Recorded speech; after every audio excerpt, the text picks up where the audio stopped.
Bonjour à toutes et à tous, bienvenue pour cette nouvelle vidéo. Aujourd'hui, on va parler de la collection Urban Nomad. Si vous en avez déjà entendu parler, vous savez que c'est la collection Urban au format poche, entre guillemets, pour essayer d'élargir le lectorat du comics qui, en France, est toujours à la peine. Format souple, format plus petit et tarif également plus doux pour des récits généralement qui ont fait et refait leurs preuves, des récits plutôt légendaires, notamment ce Transmétropolitan que j'ai entre les mains de Warren Ellis. Donc voilà, l'idée c'est de vous présenter la collection. J'ai acheté quelques titres, deux que je voulais absolument, les autres je les ai déjà forcément, vous voyez le Watchmen là-bas au fond. Je ne l'ai pas repris au format poche, moi je l'ai feuilleté, on va en discuter ensemble. Ce Transmétropolitan, d'ailleurs je vous le dis tout de suite, je l'ai acheté pour la vidéo, mais également pour les 3 ans de mon compte Instagram Gameseed avec un petit 1 derrière où je le ferai gagner au mois d'octobre avec un super logique pour les 3 ans du compte. Donc n'hésitez pas à me rejoindre sur Insta. Et c'est parti tout de suite pour la présentation. Donc on va commencer, je vais vous montrer donc Transmétropolitan, le format, donc ça c'est le format cartonné classique que l'on a chez Urban, et je vais vous montrer tout de suite la taille. Donc on voit qu'il y a une différence de taille quand même qui est notable en termes de format. On voit également que la couverture donc, a forcément été rabotée, forcément pour essayer de rentrer dans le cadre, mais pour le coup je trouve qu'on garde l'esprit de l'œuvre originale, hein, pour le coup, je trouve que c'est plutôt pas mal foutu. L'intérieur, donc, je vous l'ai dit, c'est du format souple. On a les petits rabats classiques. Chaque livre de la collection va commencer souvent par un petit mot de l'auteur, donc ça c'est plutôt sympa pour entrer dans le récit. Ça va se terminer également, donc ça c'est plutôt chouette pour notamment les nouveaux lecteurs, mais c'est toujours appréciable je trouve. Vous avez la science-fiction chez Urban, parce que ce titre-là est classé en collection science-fiction. Je vais vous montrer, ils ont tous comme ça, ils sont classés par genre. Donc la science-fiction chez Urban, donc ils donnent des pistes de récit, donc c'est plutôt sympa. On retrouve Y, on retrouve V pour le Vendetta. Du même auteur également chez Urban, donc ça c'est plutôt intéressant pour ceux qui ont aimé. Et tout à la fin, on retrouve la sélection donc, par genre qui a été édité dans cette collection Nomade. Donc ils ont scindé ça, c'est là le seul petit bémol que je pourrais avoir. On a une partie super-héros, une partie thriller en bas.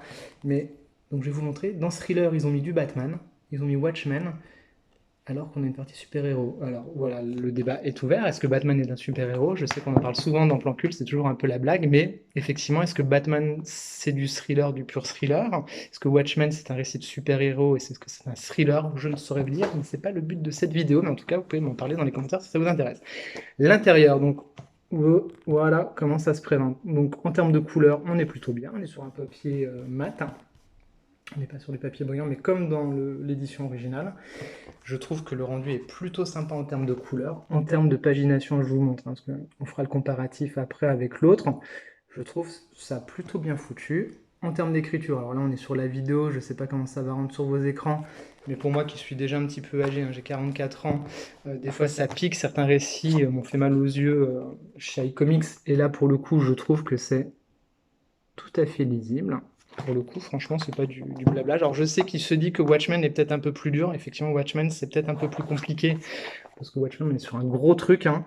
Mais pour l'avoir feuilleté, moi perso, ça m'a pas choqué, hein, je vous avoue. Voilà, en termes de mise en page, je vais essayer de vous montrer si j'arrive un comparatif avec l'intérieur de ce qu'on a dans les deux trucs. Donc là, on va dire qu'on est en haut comme ça, et on va essayer de le retrouver dans le titre original pour voir un petit peu la différence. Je vous garantis pas que ça va le faire de suite, mais on va essayer parce que c'est plutôt pas mal. Voilà. Hop.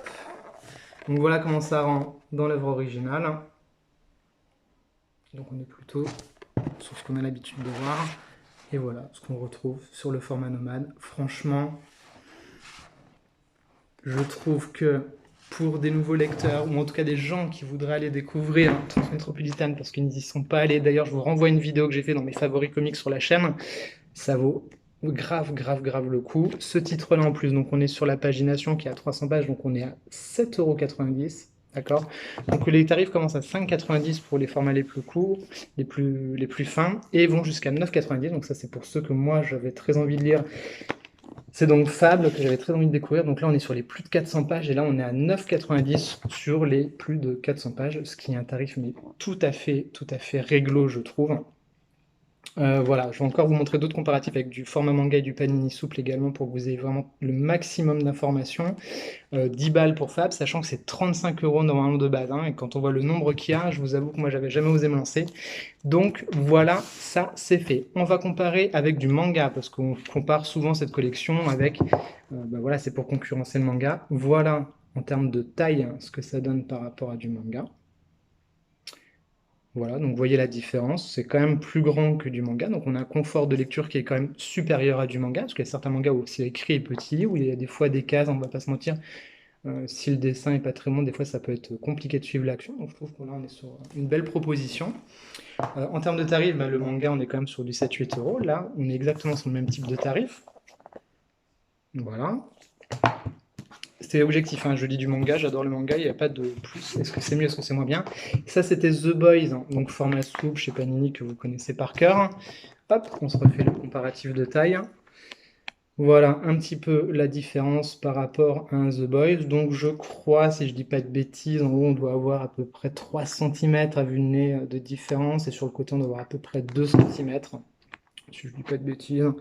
Donc voilà, donc vraiment on est sur quelque chose quand même qui a été, je trouve, particulièrement bien pensé de la part d'Urban. Je pense que c'est un bon coup marketing, déjà de 1, c'est sûr. De 2, je trouve que c'est un excellent coup pour les lecteurs aguerris qui n'ont pas pu aller sur certaines collections, ou certains lecteurs qui lisent du comics, mais de temps en temps, j'ai des abonnés sur Instagram qui me disaient bah, Watchmen, j'irais bien, mais c'est vrai qu'à 35 balles, si j'aime pas, bah voilà, à 10 balles, effectivement, on prend beaucoup moins de risques. Moi, perso, Fable, je kiffais de vouloir lire ce récit-là, mais c'est vrai qu'à 35 balles le tome, ou à 28, je sais plus, bah, ça pique un petit peu le budget. À 10 balles, bah, forcément, elles sont moins passées.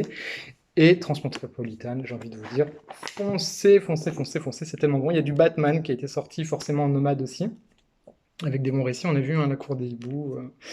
Et voilà, donc bah, n'hésitez pas à me faire vos retours en commentaire. Est-ce que vous allez aller sur cette collection-là? Est-ce que ça vous intéresse? Qu'est-ce que vous en pensez? Je suis voilà, très à même de débattre sur le sujet, ça m'intéresse. Moi, tout ce qui peut rendre la culture le plus accessible possible, c'est quelque chose qui me touche à cœur, et que voilà, tout ce qui peut faire que les gens, à un moment donné, découvrent des choses et vont plus loin dans leur réflexion, ça m'intéresse.